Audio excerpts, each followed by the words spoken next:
Many of us in the business have legacy infrastructure that we've used for years, a CRM program, a presentation layer, a portfolio tool that's worked for us for many years. And it's, like most things, not broken. Why are we fixing it? The challenge is that we're seeing a demand and a push from the consumer to have greater technology-enabled device, better delivery, and a cleaner experience that's integrated. And so what I think we're seeing a lot in our space right now is this big question of how advisors are going to innovate and bring the next technology to bear in their practice. I found that there's really two categories of technology we need to entertain. The first has to do with practice management. And practice management is really broken into three subcategories.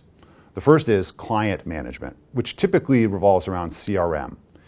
Most of the advisors we talk to throughout our experience really don't use the CRM to its full capacity. They use it for names, maybe social security numbers or dates of birth, and maybe some policy or portfolio management.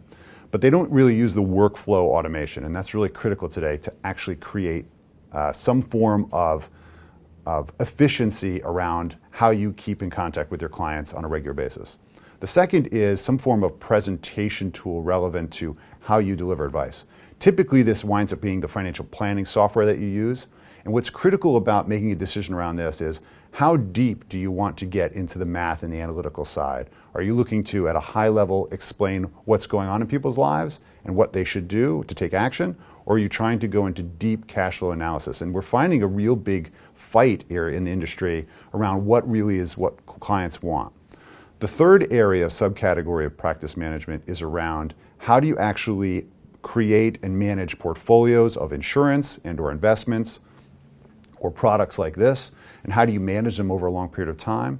We've seen this move to this idea of an integrated portfolio experience where you can look at asset allocation and you've got your fingers on top of a robo-enabled platform. And so I think these tend to be the more complicated three choices that advisors need to make in practice management. Again, client management, presentation layer or financial planning, and then lastly, portfolio management.